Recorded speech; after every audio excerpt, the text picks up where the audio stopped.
Thursday night is usually a quiet night as all the wrestling pretty much dominates Mondays and Wednesdays. Alright, so we don't need to do a rundown of all the shows that come on during the week, but Thursday night, wrestling fans are preoccupied. That is, if you're a WWE fan, because you get to watch SmackDown live. Now, at some point, Tammy, between right before SmackDown was about to come on, going into the wee hours of the night, Thursday night, there's this rumbling throughout social media that apparently WWE has gotten in contact with its marketing department, and they said, look, when it comes to Hulk Hogan, as far as any merchandise, any action figures, any DVDs, you name it, anything merchandise wise related to Hulk Hogan, we are not going to be doing any more reproduction, no new production. Everything just came to a screeching halt.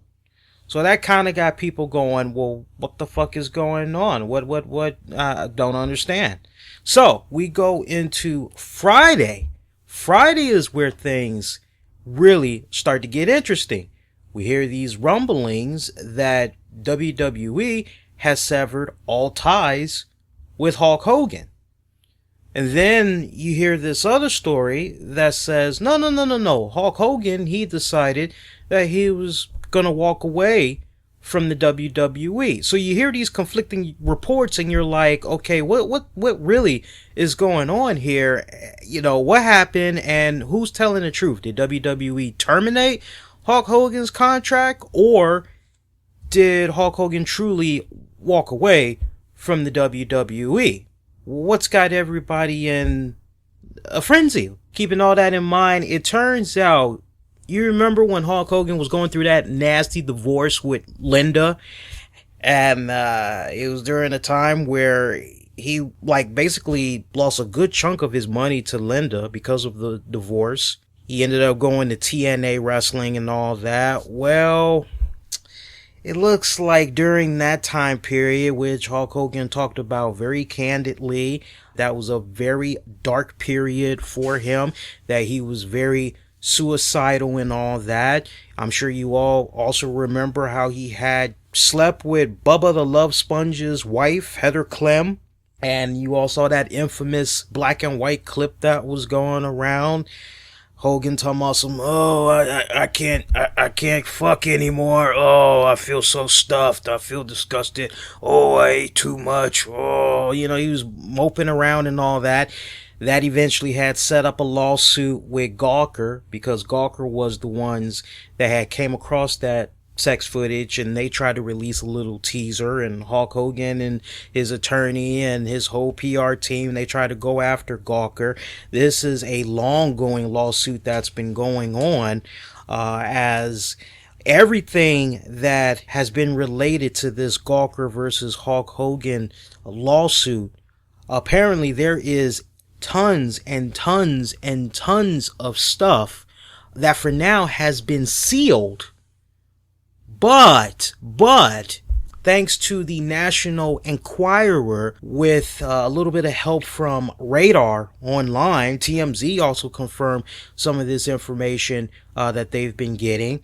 It looks like there is some pretty raunchy pillow talk that revolves around an unauthorized sex tape that includes a what might be described as a disturbing conversation between the pro wrestling icon and Miss Heather Clem, where he is using the N-word.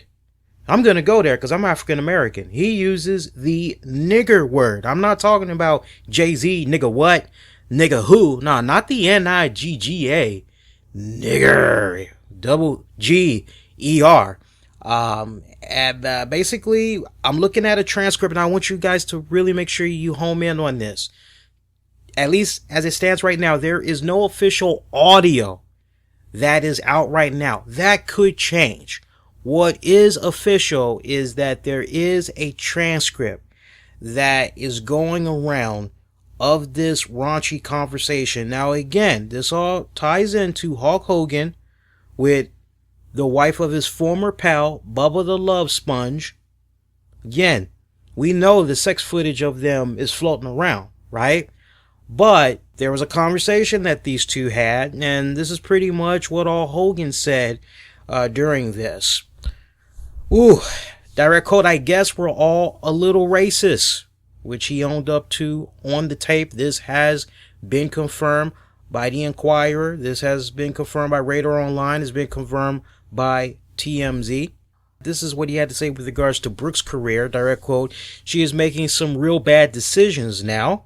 My daughter Brooke jumped sides on me. I spent $2 to $3 million on her career. I've done everything like a jackass for her. He continued on saying at some point, I'm trying to piece all this shit together here. I'm looking at a transcript, but it's not like the official transcript as they're paraphrasing, but it's pretty much the juicy stuff. I'll just read it as I'm looking at it right now.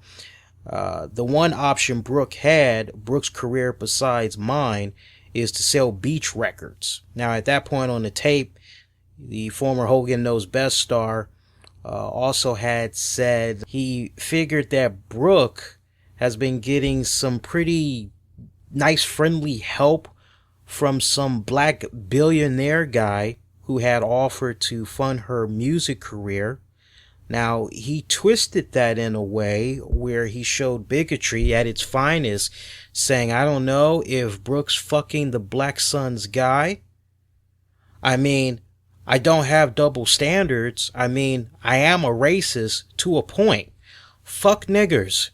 But then when it comes to nice people and shit and whatever, then in a tirade, rival the embarrassments suffered by one Mel Gibson, of course, Dog the Bounty Hunter, Hulk Hogan unloaded even more, saying, I mean, I'd rather if she was going to fuck some nigger, I'd rather have her marry a 8-foot tall nigger worth $100 million like a basketball player. I guess we're all a little racist. Fucking nigger. Now, we have been promised by the National Enquirer that there will be more revealing transcripts, hopefully audio in the near future. They're promising that this is just the tip of the iceberg when it comes to all things Hulk Hogan.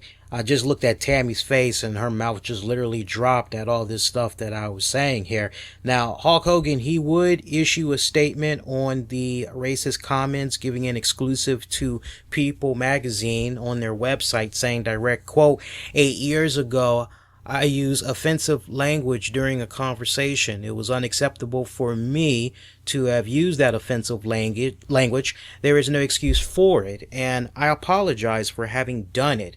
This is who I am. I believe very strongly that every person in the world is important and should not be treated differently based on race, gender, orientation, religious beliefs, or otherwise. I am disappointed with myself that I use language that is offensive and inconsistent with my own beliefs. Now, WWE would issue a statement with regards to Hulk Hogan. They said this to Jimmy Trania via Fox Sports. We terminated its contract with Terry Bollea, aka Hulk Hogan. WWE is committed to embracing and celebrating individuals from all backgrounds as demonstrated by the diversity of our employees, performers, and fans worldwide. So you hear that and you're like, okay, WWE is taking a pretty firm stand on this. Meanwhile, Hulk Hogan's lawyer, A1 David Houston, had told People that Hogan actually resigned from WWE. He said, direct quote, he decided to resign from WWE because he didn't want to put them or his family through this. All right, so you're looking at that and you're like, what the hell is going on here? As you would imagine, there's been a lot of people that has been chiming in on this. A lot of superstars, wrestlers, you name it. You had Tanner, Tough Enough Tanner. He tried to give Hulk Hogan a little bit of support. Virgil, of all people, Virgil actually stepped up and said something. Mick Foley actually said something. Direct quote from Mick Foley: "My heart truly hurts for Hulk Hogan. I firmly believe he's a very good person who made a very bad mistake pulling for you, brother." We mentioned Virgil earlier. Virgil said, "Don't be taking Hulk Hogan's words out of text. That man has done more for me than almost anybody else." And you see a few people that's like not celebrities or whatever saying nice things about the Hulkster. I don't know if maybe they were saying that just to try to keep in the trend of the popular wrestling figures that's saying something to the Hulkster, just so possibly they could get an acknowledgement, a retweet, and a favorite. That way they can just be like, "I got a reply from Hulk Hogan." Whatever. This continues though. I mean, this has just had rippling effects. We told you what WWE was doing as far as their website goes. I mean, you type in Hulk Hogan, they act like this guy doesn't exist. I don't know what's going on with the matches. Now, I'm not sure if Hulk Hogan matches still exists anywhere on the WWE website. But for you gamers out there, I mean, the hits just keep on coming. As for the upcoming WWE 2K16 video game, it's been confirmed that Hulk Hogan will not appear on that video game officially. Now, you may get the parts to be able to create him, although a lot can happen between now and October. Will it be so sensitive to the point that somewhat what they did with Chris Benoit last year? People that were making Chris Benoit's and showcasing them online, their account actually had got flagged and they were suspended for several weeks. So you can't help but wonder if that is going to be implemented with Hulk Hogan, for anybody that figures out a clever way to do a workaround or whatnot. So you hear that. Hulk Hogan's lawyer also claimed legal action over the leak, as they're suspecting that Gawker may have had something to do with this leak. But the Gawker president and PR team, they are denying those accusations. If anything, they're saying Hulk Hogan has only one person to blame for what he said, and no one from Gawker had any role in leaking that information. I'm not really sure I buy that, but it is what it is. TNA Wrestling, they've removed the Hulkster from the alumni section. They removed all merchandise that they were milking off of him. I understand TNA's position. They had probably no telling how much merchandise of the Hulkster that they were trying to clear out or whatever wasn't selling. Honestly, it's kind of funny to hear that TNA got rid of all Hulk Hogan merchandise. I would have thought it would have sold like hotcakes while he was there. And the fact that he hasn't had anything to do with the TNA promotion for X amount of years now, and you're still milking off of him, that just seems kind of pathetic right there, in my honest opinion, Tammy. But there was apparently a new Best of Hulk Hogan DVD that TNA had released, which they've pulled. Now I'm hearing that you can buy it from a third party not associated with TNA. Obviously, Brooke Hogan, she tried to chime in some thoughts on this. She wrote a very interesting poem about her dad. We're just covering all the bases here. We're about to bring it home full circle in a little bit and offer our in-depth analysis, but hopefully you all are with us so far. This is a lot of information to process. Brooke Hogan took to Facebook the other day, wrote this poem about her dad. I thought it was rather touching, despite the fact that there was a lot of people that were making fun of Brooke and everything. Teach it some, but whatever. If You Knew My Father is the title of the poem. If you knew the dad I knew, you'd know his tender heart. He never wanted to hurt his fans or family from the start. If you knew my father, you would know how hard he fought, and the way it brought a smile to people, light, medium, and dark. We always fight a battle that people never see, and sometimes when you're hurting, you don't think logically. Human isn't perfect, and perfect is not he. But I can tell you one thing is just not what it seems. 'Cause if you knew the dad I knew, you know how he raised me well.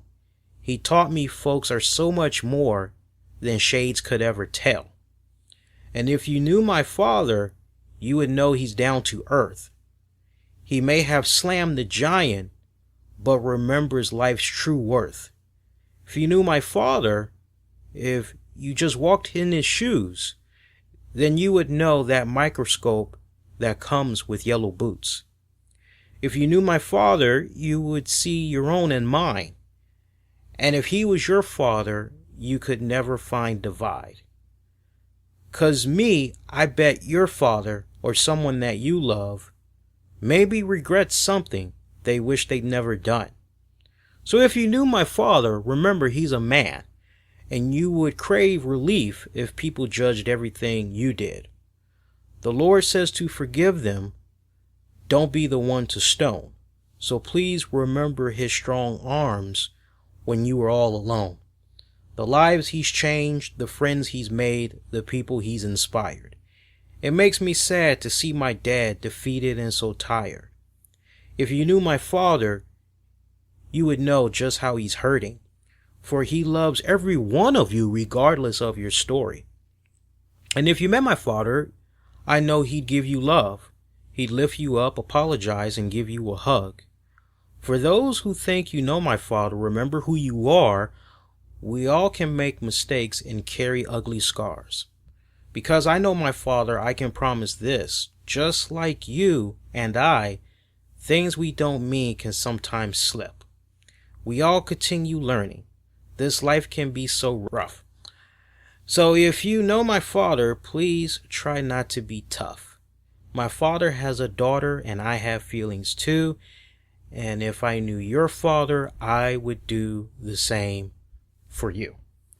That is what Brooke Hogan had to say with regards to that. You know, just to get people caught up to speed on a quick timeline of Hulk Hogan. I mean, you think about his run on the independent circuits when he was doing this thing over in the AWA with the late Vern Gagne, leading to him going to the WWF 1979, Hulkamania dominating in 1984 with the help of Vince McMahon restructuring, reshaping the television industry as we know it, the pay-per-view market that is.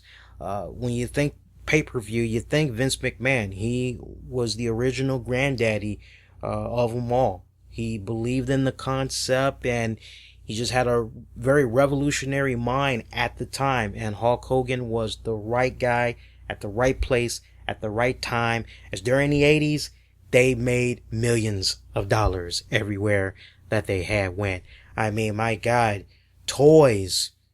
You had the cereal, you had the ice cream, you had the cartoons. I mean, you name it, the movies, everywhere. Hulk Hogan, Vince McMahon, WWF/E, true pop culture dominance in the 80s for that whole entire period. Then, of course, there was the steroid allegation that went down that had pitted Vince McMahon against Hulk Hogan. It was looking as though maybe Vince McMahon was possibly going to be doing some jail time. Hulk Hogan tried to do a little bit of a Hollywood career in the 90s. He experimented with a couple of movies, made-for-TV movies. He experimented with a TV series. I always talk about Thunder in Paradise from time to time before eventually he would go to WCW, where honestly the Immortal Hulk Hogan saw a little bit of a decline until he did the whole NWO and he started pushing the black beard with the yellow handlebar mustache and all that. Then, of course, there was the few returns that he made to the WWE. Greatest moment of all was seeing him take on The Rock. Great freaking moment right there. His reality TV career in the mid-2000s. Then you think about the legal troubles that he's had pretty much from the 80s, definitely in the 2000s, pretty much with regards to what was going on with Linda Hogan and all that. Just very nasty what all has been going on. And I mean, you just can't help but just look at everything that's been happening with this man leading all the way up to now. Now let's really home in on this, Tammy. So I'm going to put you on the spot. Your thoughts hearing that the immortal Hulk Hogan said this stuff that he said, even though it wasn't in the privacy of his own home, just the fact that he was saying what he was saying in an intimate setting. You know, I always have this whole saying that if you really want to get to know somebody, you can get to know them behind closed doors in the privacy of their own home, or when they aren't out in the public and all that.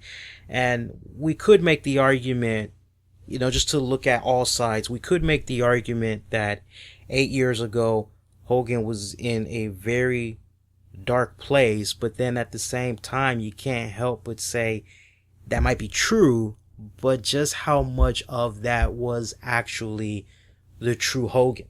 Well, I mean, that's kind of what I thought in the beginning, you know, before you had went and read the rest of it, is, you know, it's already been stated that at that point he was in a really dark place. I mean, come on. The guy wanted to commit suicide not too long after that. So, not that I'm defending it, because I'm not, but we all are human. We all say and do things that we probably at one point or another go, dang, I wish I hadn't done that.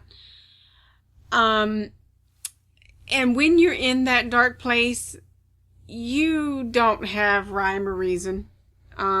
It just comes out. Now, to a certain extent, do I think that there's some deep down place that maybe he probably feels something? Probably. But it could have also been him saying something because he was hurt. He had spent all this money on Brooke's career, and then all of a sudden, you know, knight in shining armor comes through, and then, okay, well, I'm yesterday's news. I'm not daddy's, you know, I'm not Brooke's favorite, you know, person anymore, and she's trying to do what she needs to do, you know, and you say hurtful things. You probably don't mean them. You wish you had never said them, but unfortunately, with her taking mom's side in the divorce, made it even worse. You know, I don't really think Brooke ever did pick sides during the whole divorce thing. From what I remember, Brooke was just trying to be very supportive to both. But you know who always gets hurt when it comes to those nasty divorces? It's always the kids. And I remember both of them were definitely in the middle. Excuse me. They definitely were caught in the middle of that. From what I can remember of what all had went down during that period, I remember the Hulkster was just shelling out cash left and right because Linda took a very big chunk of money from him. Pretty much everything that he had built up until that point, like the way it was set up, pretty much when he signed the deal with TNA, it came at a time where, if I'm not mistaken, his divorce was about to be finalized, or it was finalized, because Linda pretty much had the rights to claim any and all money up until that point, so that any new future endeavors, business proposition deals and all that the Hulkster embarked in, 100% that would be his money. But anything before that, everything went to Linda. Right. And I know while all that was going on, he was also trying to help Brooke out with her career. And I could kind of understand the frustration. It's like, hey, I'm trying to put all this money into my daughter's career. First off, I can't help but think about the Rocky movie, the last one that came out with Balboa. And you sent me that video the other day. And yeah, I just can't help but think about that, because I remember Rocky was telling his kid, you know, hey, you know, you want to go out there, you want to grab life by the horns, you know, do that, but don't be pointing the finger and blaming all these other people for the reason why you're failing at whatever it is that you're doing. And for me, it's just kind of like, yeah, there's daddy's little girl, yeah, you're my kid and everything, and then there's stop riding off my coattail and go get yours, you know. And for me, I don't know how young Brooke was at that point, but to be shelling out $3 million to try to help with her music career, and let's be honest, she ain't no Taylor Swift. She wants to be, but she's no Taylor Swift. Well, Taylor Swift wasn't even in the picture when that music career was happening. No, I'm just making a point. But I know you're you know trying to make that point as far as, pinning them together as, who's current right now. Right. She's she's not, it ain't nothing spectacular. I've heard one of her demo songs. Yeah, it's nothing. It's nothing. Right? Yeah, it's nothing to be tripping not about. For me, anyway. Yeah, it's nothing to be tripping about. So I can understand his frustration. Hey, I shelled in all this cash to try to help her career. It ain't going anywhere. I feel defeated and everything. And I'm sure part of him probably felt a little bit relieved that somebody had came along and they were willing to make the investment in her career and all that. But at the same time, he probably had his paranoia, which was, what the hell is she doing? Is she banging this guy that's helping her? Is she banging the son of this guy that's helping her? What the hell is going on? I could kind of understand that paranoia. Let me tell you something, because not everybody can really embrace a interracial relationship. And Hogan may be old school like that. There may be a part of him that maybe truly isn't necessarily racist, but is racist to an extent. Now, I know that sounds a little bit confusing to some of you guys, so let me break that down. The Hulkster truly may not have a problem with Hispanics, African Americans, Asians, you name it. But when it comes to his daughter, hey, my daughter with a black man, I don't think that's cool. What the fuck? He's probably got that mindset of, why don't you stick with our own kind? Or why don't you find yourself an Asian? Asians are usually smart. They're usually rolling in cash. They're entrepreneurs. Why don't you get one of those? Mexican, it might depend, because you got Mexicans that ain't up to no good, and then you have Mexicans. Yeah, I'm kind of going Donald Trump here. Forgive me, guys. You got you got some Mexicans that ain't up to no good, and then you got some Mexicans that are like the Asians. Hulkster may look at all African Americans and he may be like, I don't want no African American to be with my daughter, not unless I know that African American is very successful and they're rolling in dough, because there's probably a stigma that he's been used to over X amount of years. Every time you turn around and there's a serious crime, who's on the TV? Mm-hmm. So for that sense of his mentality, just breaking it down, I can kind of understand where he's coming from if he's coming at it from that standpoint. All right. Now, I'm not saying I know how his mind works and everything like that. I'm just going off of my own personal experience. I mean, me and Tammy, we are in an interracial relationship and all that. And I can tell you, I've definitely had the eyeballs on me the few times we've gone into a Cracker Barrel. Yeah. I've had people look at me like, nigger, shouldn't you be eating out around the back with the raccoons, rats and shit, Well, actually, truth be told, and I don't know if I've ever told you this, but quite some years ago when I was a whole lot younger, and not to say that I'm that old now, but when I was in my teens, my preference was to date an African American. That's just what my preference was. That's who I was attracted to. My dad had a real problem with that. He's not racist. He has, plenty of black friends, so on and so forth. But for him, me dating an African American man was never told to me, but was told to my mom.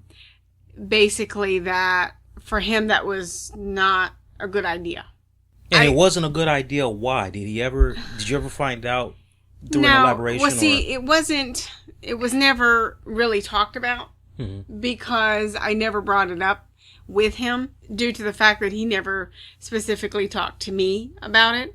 But I did hear that was an issue. Fortunately, fortunately, that did not stop me. It was never an issue that I had, so it was always whatever. But because my dad was raised in the Deep South, that was an issue. I mean, racism at that point in that area of time, you flat out are... If you don't know any better, sorry about that, but a lot of people, sometimes it's ignorance that it's, as far as racism. Because when you don't, if you haven't been exposed and you pretty much go with the status quo of what you've been taught when you're younger, then you pretty much spew that same language as you get older because you don't know any better. My mom, who was your original country bumpkin, came up to D.C. from the Deep South. She, had a stigma that was imposed upon her from her family, who at that point was very racist. And so she comes up to D.C., and mind you, at this point, this is like 1981. So, 1981... she goes to get this job, and she's working at a general store, meets up with a lady of African-American descent, and becomes really good friends with her. From then on, it's been, okay, color is not even an issue. Because she found out that what she's been taught by her family was not the truth. Every race has bad people in it. Every single one of them. You're not going to find one that doesn't. It's the person, not the stigma. So she found out, and, actually most of her friends, and now I would say a majority of her friends are actually African American and not Caucasian. And then, years go by, and then the stigmas that her family had, have slowly dissipated and have gone away, because that was, some relationship that they had built with someone or what have you, and then the stigma goes away. So basically, that's just that little story there. And then, of course, as with my dad, over time, it's become acceptance with me and my interracial relationship with Lee. So, and he asked about him every time I talked to him. Hey, how's Lee doing? And then that's that. So just because someone says something once in a bad place, in a bad mindset, doesn't necessarily mean that they haven't changed as the person that they are now, especially when they're going through a really dark time and place. Grant you, should he have never said it? Of course, that probably would be best for everybody, but do I condone his actions? Not really. Can I understand? Yes. Like I said, I don't think he's racist, but I think he is racist. I can understand that. And for you guys, that's like, I don't get it. It's I see the. Okay. I'm looking at the age demographics, and like, I know a majority of our audience gets it, but I know we have like 13 to 17-year-olds as well that might be like, I don't get it. Okay. Scenario. You have some people, not saying everybody, just some people who are fine with gay, lesbian, transgender, all those people. Okay? They're fine with that. But they can never see themselves being fine with them being in a relationship with another transgender, lesbian, gay person. Because that's just not how they were raised. They were raised as a marriage being a man and a woman. You mean they can't see themselves in that type of a relationship? No, they can't see that the relationship that's two gay people or transgender or any mixture of what. Mm-hmm. They can't see that happening as a whole. They don't have any problem with the gay person or that lesbian person, but just the fact of them consummating it and as a marriage and as a union and as a relationship. So, it's kind of the same thing of what you were just trying to say, as I was basically giving you sort of an example. So, yes, you are fine with, having black friends or African American and hanging out and all that. But when it comes to dating and relationships and all that, oh, well, wait a minute, hold on, back off, I hear all this stuff that's going on with the Hulkster.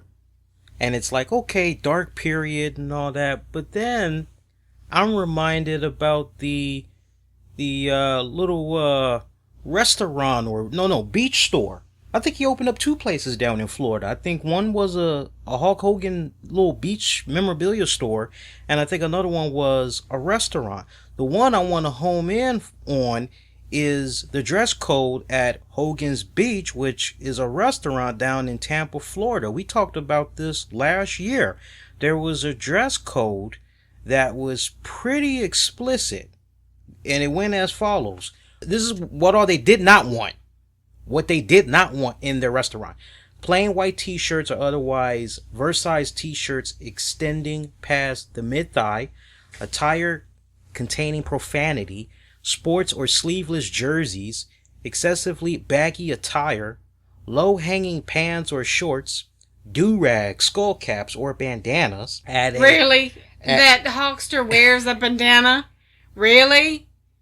Okay, anyway. Torn or soiled clothing, work boots, hats, caps, or visors worn sideways or back-facing, oversized or excessive jewelry, camouflage unless with military ID, workout clothing including jacksuits, jumpsuits, sweatpants, basketball shorts, gym shorts, and mesh shorts, and finally, high-top sneakers. Yeah, nigga, fuck you and your Pumas. That ain't coming in here. Yeah. That's one hell of a list. Yeah. And would turn quite a lot of people off. Yeah. And now, see, let me finish. Now, the dress code that I just described was perceived by many to be singling out the stereotypical black person in their black attire. Yep. And when TMZ had reported it and everything, they noted that there were no black faces in the restaurant's promo video.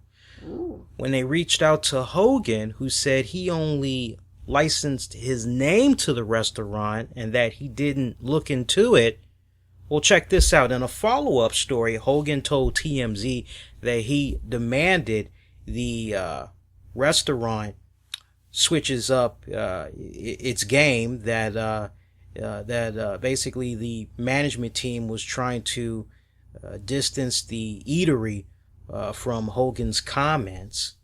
Or actually, let me back up a second. In the follow-up story, Hogan told TMZ that he demanded the restaurant take down the dress code sign, which had apparently been modeled after pool parties in Miami and Las Vegas. Now, yesterday, Radar Online reported that the restaurant's management was trying to distance the eatery from Hogan's comments.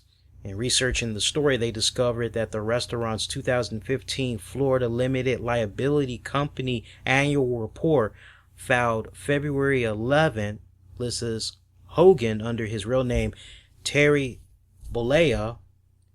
They actually misspelled it a little bit. Looks like this directly contradicts what he told TMZ last year.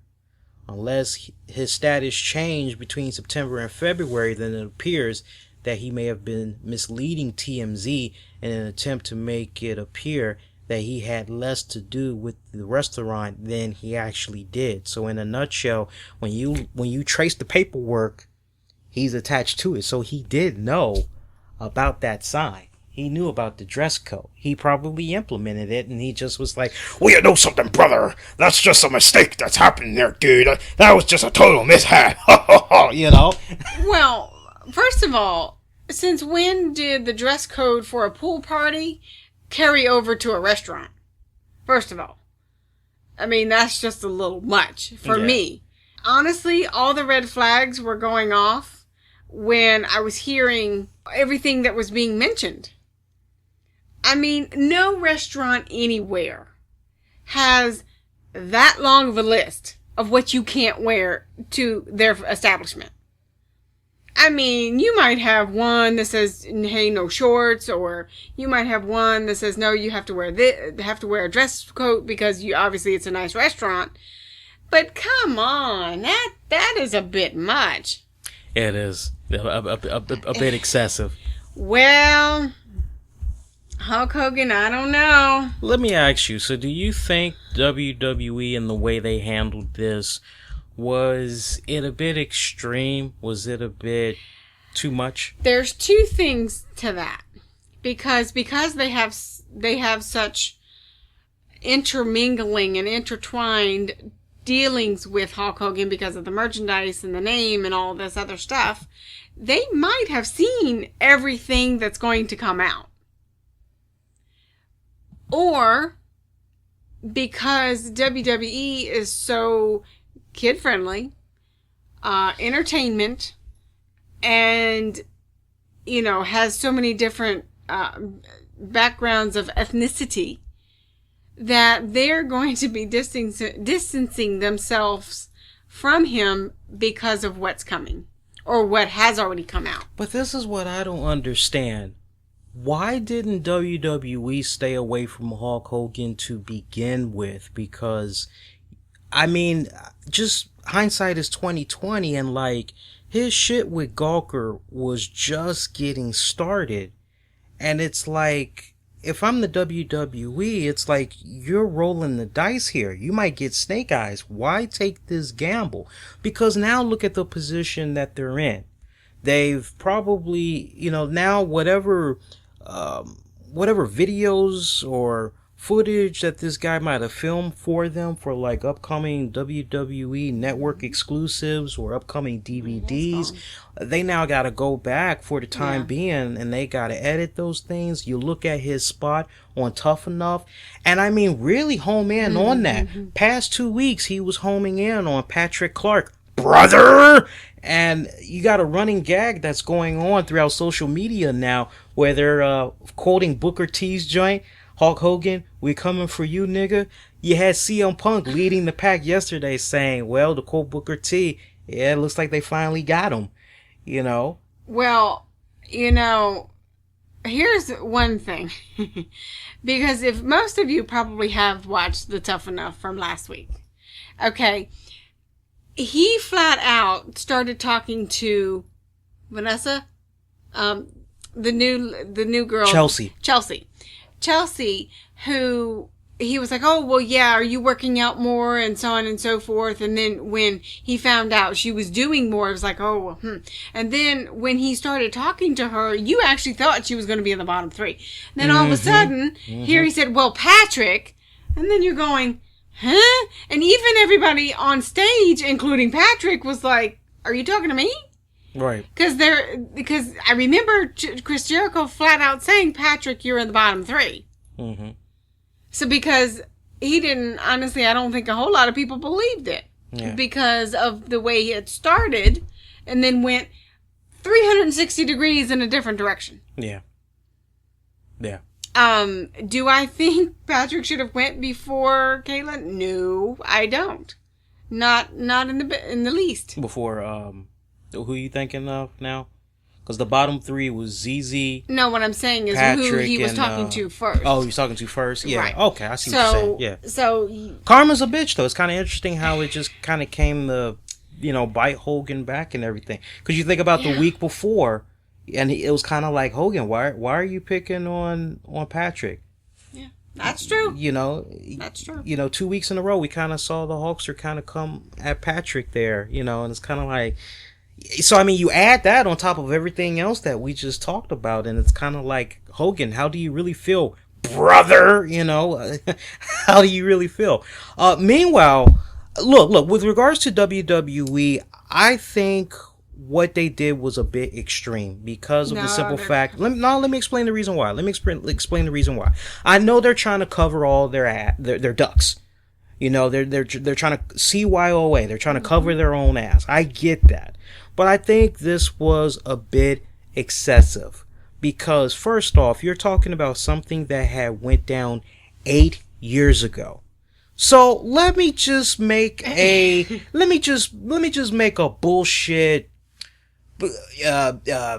What's the word I'm looking for? I guess analogy. Let just pretend with me for a little bit. Y'all know how HBK Shawn Michaels is in the place where he is right now. He's got the whole religious thing going on. Oh, God is good. God is beautiful. Pass the corn on the cob and the pot of gravy. You know, good. Whatever. Okay, whatever. All right.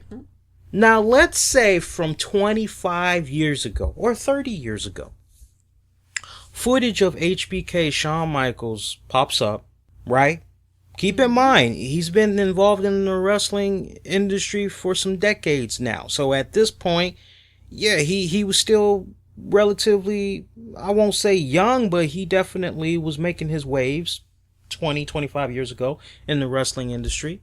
Let's say some unseen footage pops up where he's using very colorful, explicit language in describing gays, the transgendered, Mexicans, Asians, blacks. Do you take some type of disciplinary action on HBK Shawn Michaels? Or do you accept the fact that Shawn Michaels tells you, hey, look, 25 years ago, I was in a much different place. I was a different man. I didn't even find God yet. I can tell you that back then, a lot of those times I was under the influence of drugs and alcohol, and you know that's not really my true character. That's at heart. You know, I'm sorry that this has surfaced, but I promise you, many times over, I've done myself to be a better man than I was at that point. I bet you 9 times out of 10, everybody would be like, oh, you know, the true Shawn Michaels fans. They would be like, oh, you know, yeah, you know, Shawn, what the hell? This guy's found God now. Why are they picking on him? Why are they digging up all this stuff? That's how most fans would probably be. But you let ABC, News 4, Nancy Grace, you know, you let these idiots get a hold of that footage. And I bet you, if WWE is operating the way that they're operating right now with the Hulkster, they probably may not go all overkill like what they did with the Hulkster, but I bet you any Raw appearances that Shawn was going to be making, I bet you they're going to scrap them, and they're just going to be like, we're going to come back to this in a couple of months. Go ahead.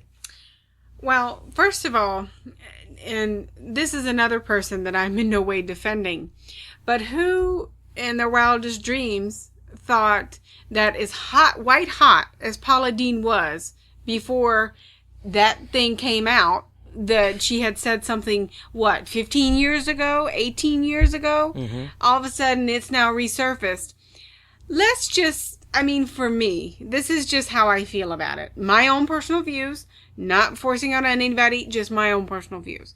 But my personal view is that race is such a sensitive subject right now. It's always a sensitive subject, but it's really a sensitive subject now.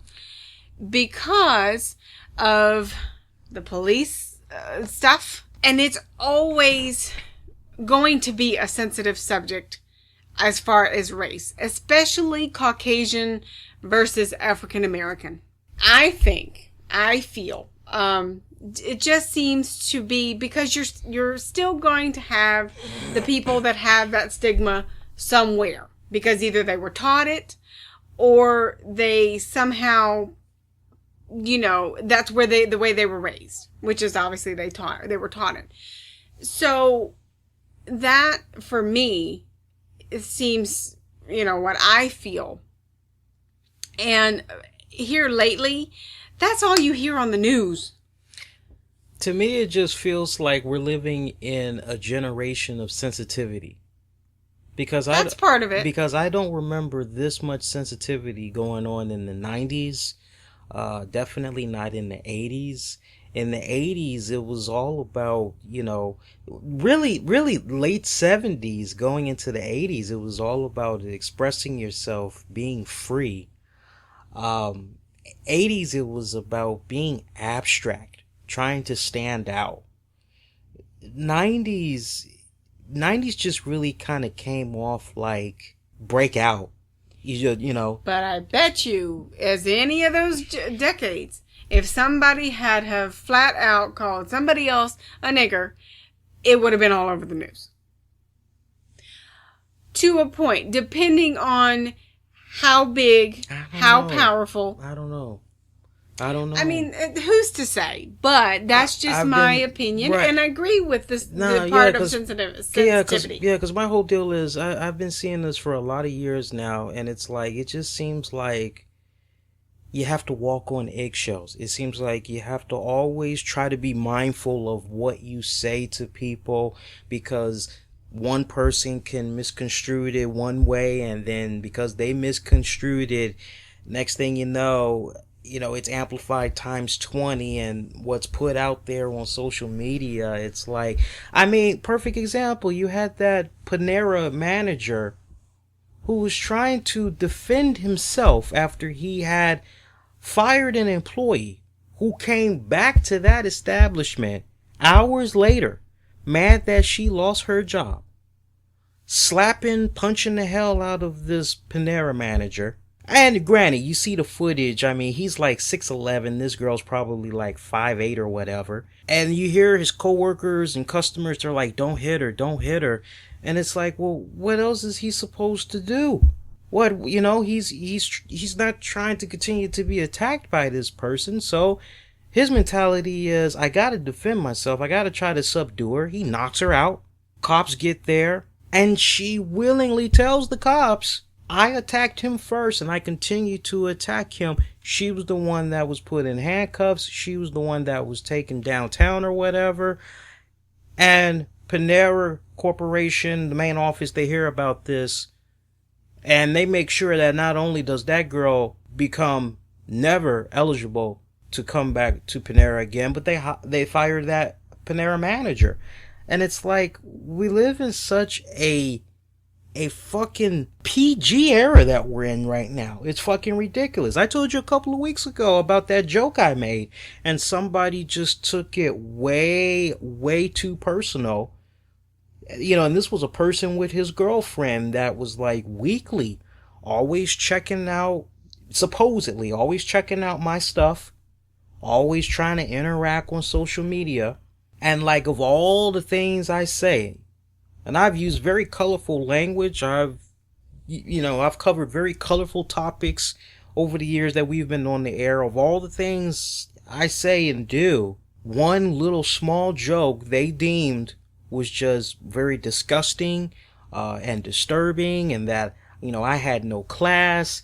And, it just feels like you have to always be walking on eggshells. They say freedom of speech and all this other shit, but it seems like nowadays that kind of comes with precautions. It's like now it's starting to come with read the fine print, because it's not exactly freedom of speech. You can't say and do whatever you like, because you might have this organization over here come after your ass, or you might piss off this this political party, or it's just so nerve-wracking sometimes.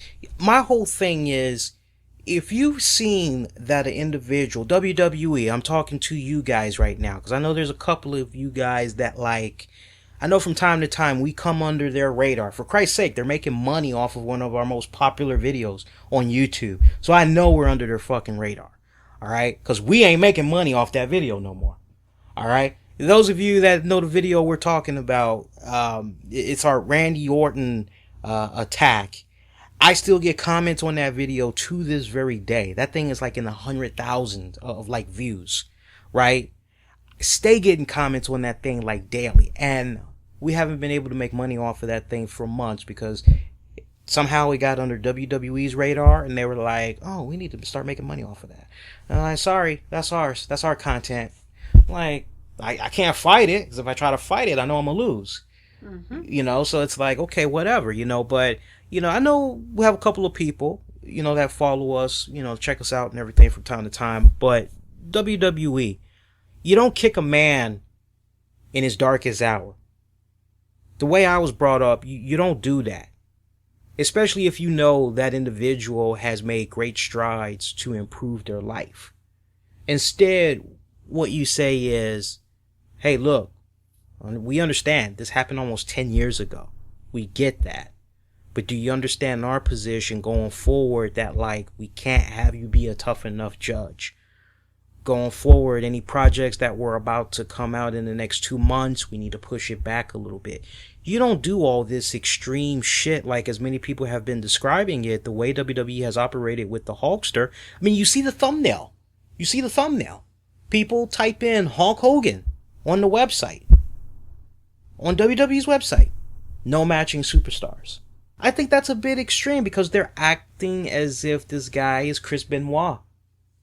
And that's just an unfair comparison. True, but you're also never going to know whether it was his decision to resign or WWE saying, okay, this is too much for us to handle. But here's the thing is, first of all, with all this stuff, everybody has an opinion. Everybody. And I agree with part of what you're saying is the sensitivity of everything. And you can't say this and you can't say that, or that's too taboo, what have you. Can you imagine how Howard Stern, from when we started listening to him, when he was on the rise in the 90s, could you just imagine taking that Howard Stern and putting him on their airwaves now? He wouldn't even make it 6 months. 2 days. Maybe. Because, well, let's bring it home. When it started changing, what happened to Anthony Cumia? No, way back. What, DC 101? Oh shit, Mad Dog Cope. No, Jack something. Oh, what was it? There was a host that was a shock jock on DC 101, and he was pretty damn popular. Definitely in the 90s. And he ended up getting fired for something he said, and I'm pretty sure it was something having to do with race. And then they pretty much booted him out after that.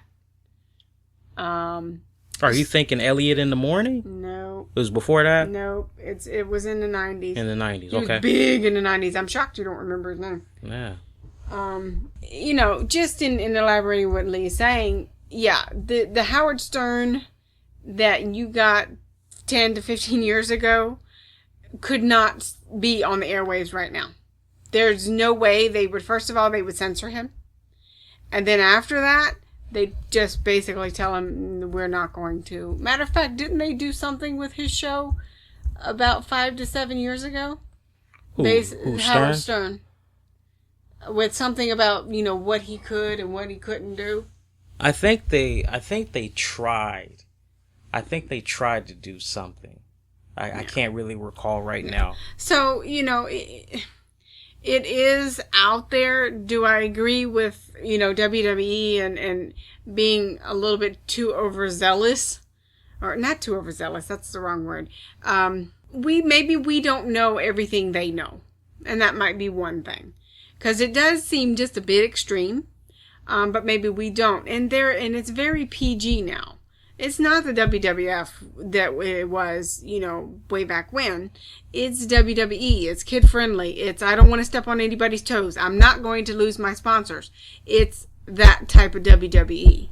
But you know what? That's all fine and dandy. But meanwhile, and big shout out to Rolling Stone for piecing this together. But like, meanwhile, you have 5 of the most racist storyline moments in WWE history still viewable on the WWE network, right?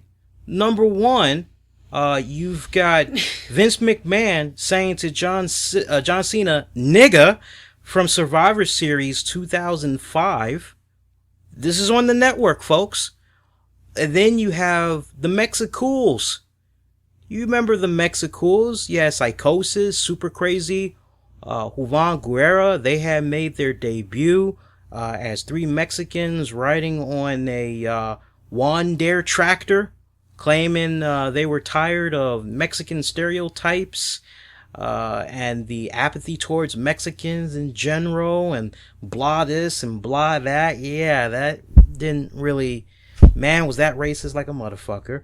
Then you had the one-man gang who became Hakeem, the African Dream, Survivor Series 1988.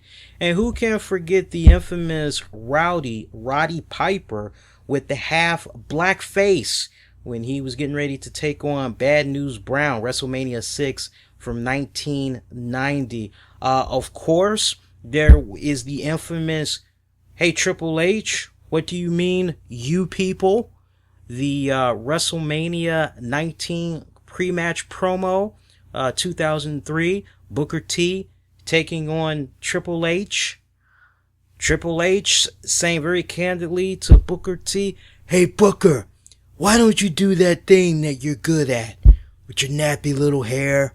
Do one of those spin-a-rooney things for me, Book. Go ahead." Talked about how only thing he's good at is being his chauffeur and all that other shit. All these moments are still on the WWE network, mind you. Also, Donald Trump is still in the WWE Hall of Fame with all the scandalous shit that he's been saying. How in the blue fuck do you pull a ghost protocol and you just remove all traces of Hulk Hogan on the website, and Donald Trump is still on there? These moments I just described are still on there. You now have WWE trying to defend Vince McMahon when he had said nigger. Matter of fact, this is the, let me see if I can pull it up right here. Here it is. In the wake of the Hulk Hogan racist comments controversy, a hot topic among fans is how Vince McMahon dropped the N-word during a WWE pay-per-view. I said payback. I apologize. During a WWE pay-per-view back. That's how I ended up saying payback.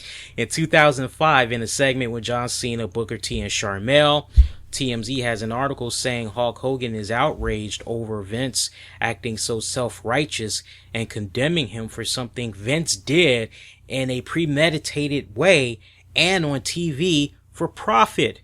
A WWE rep responded to TMZ and said everyone recognizes the 2005 segment with Vince was an outlandish and, help me out here, satirical skit involving fictional characters similar to that of many scripted television shows and movies. That's just a half-ass fucking... Yeah, that is really the pot calling the kettle black. Yeah. And that is not a jab. Yeah. And you got Donald Trump still in the Hall of Fame. You got rapist Mike Tyson still in the Hall of Fame. All of a sudden, we care about standards. Give me a fucking break. As far as final thoughts go, I mean, obviously, we're going to get introduced to a new tough enough judge in place of Hulk Hogan.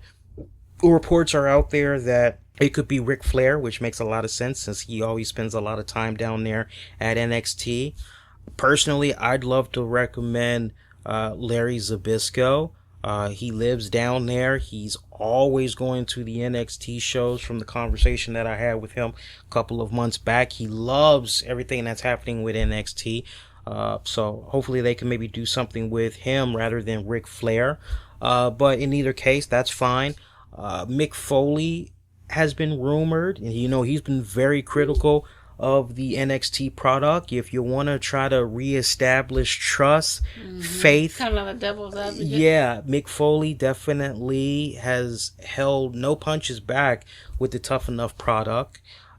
He's a good candidate as well. There's also been talk that maybe one of the coaches would be a rotating judge, a third judge. Would make a lot of sense. I like that idea more. Have a rotating judge in there and let it be one of the coaches. I like that. I really hope that they go with that idea, because what have we been saying for the past several weeks?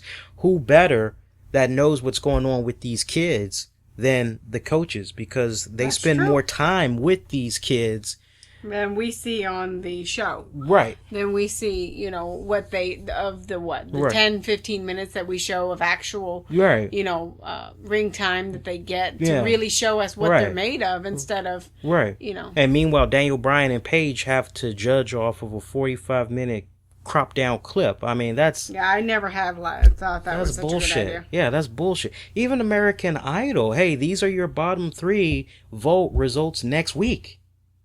They used to go votes next week, but then in the later years, correct me if I'm wrong, they started going, okay, vote tonight, results tomorrow. Right. But before they did that, it was, we'll see you next week with the results. So you had a whole week to just chime in and all that.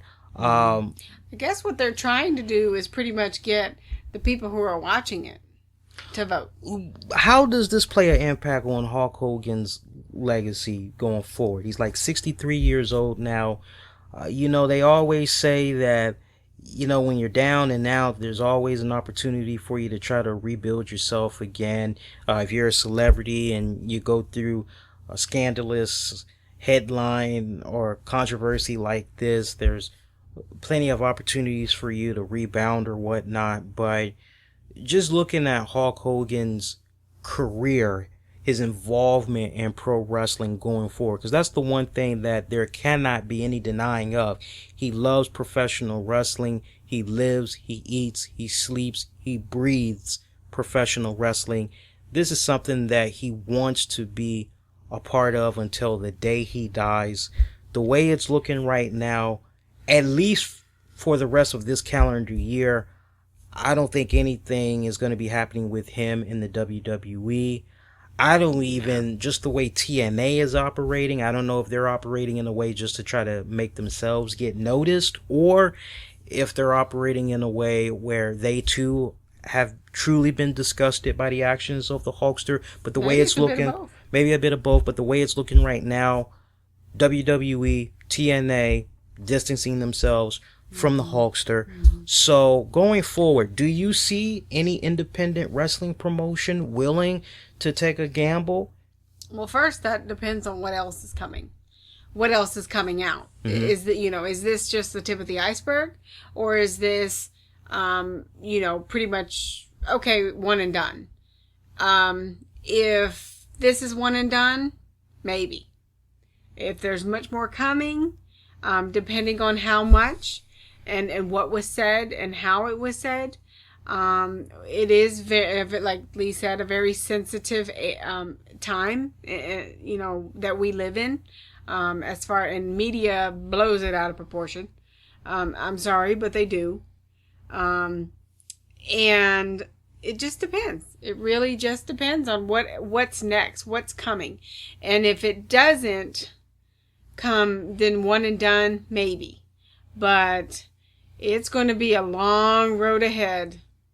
Do you think with this incident that came about and future stuff that's going to be coming, do you think his legacy is forever tarnished? Or do you think for those true, like for me, like as a pro wrestling fan, I still appreciate everything that the Hulkster has done for the business, but just getting these little pieces of the man behind the red and yellow, I have to admit that I don't like what I'm seeing and hearing.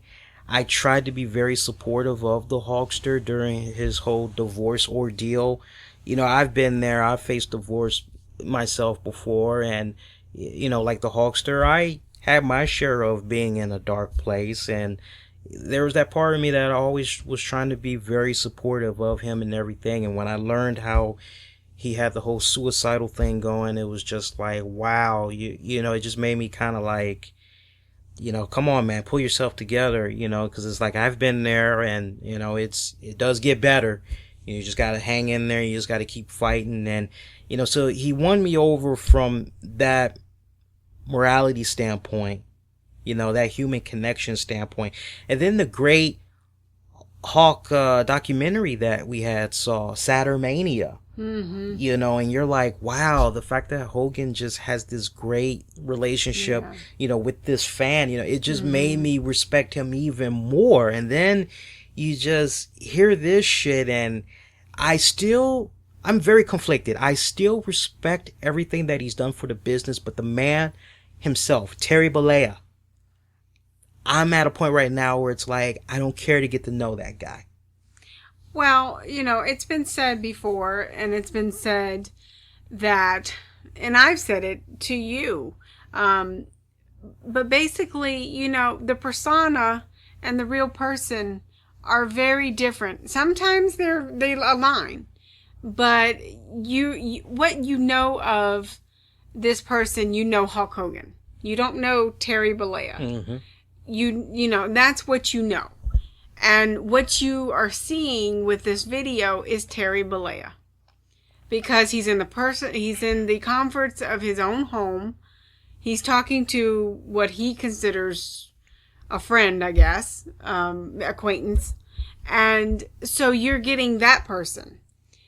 It's very different because when they're on, they're giving you the persona. I mean, when they're on the stage, correct. When they're on the stage, when they're in front of the lights and they're doing their promos and they're in the WWE or wherever they are, they're still in that persona. It's not okay. This is who Terry Bollea is. So it could be, and they could take parts of themselves to make that persona, of course, but they're not going to show you the whole persona. I mean, the whole person of what they are. So do I think his image has a ding on it? Oh yes. That's a serious black eye right now. Will it heal? Only time will tell. Depends on how much more shit's going to be coming out. Right. Because if any more of what we just got a taste of comes out and it's equal to or much worse, he's done. He's definitely going to be done. He's done. He's done. Because no company will, even if it's an independent, will hire him. Even as an image. And if they do hire him, they're going to be getting away with peanuts. Oh, yeah. Because as far as his asking price goes. Way down. Yeah. Way down. Yeah. I mean, honestly, with the society that we live in right now, and him saying what he said, you don't come back from that normally. I mean, look at, just kind of... Donald Sterling, Los Angeles Clippers. Yeah. There you go. Don Imus was never really the same. Yep. For the comments that he made. Isn't that... Yes, that's who it was. Amos in the Morning. Yeah. Don Imus? Don Imus. Yeah. DC 101. He was DC 101? Wasn't he? No, not that I remember. Okay. No. I know we're going to have DC natives yelling at us like, you guys should know. I know Howard Stern was on DC 101. That much I remember. Maybe it's a different thing. Well, see. Are you thinking Grease Man? There you go. Okay, good. He's much more of the rock jock. I'm not. You're thinking Grease Man. It was Grease Man. Yeah. But then I do remember, Amos in the Morning or Amos in the Morning. I remember there was some issues with him too. I liked Mad Dog, Tony Copeland. I always forget his last name, but Mad Dog. He was a brother. I liked him. He always played good mixes of songs. Always played good mixes. Like I said, Lee's more the rock person. Yeah.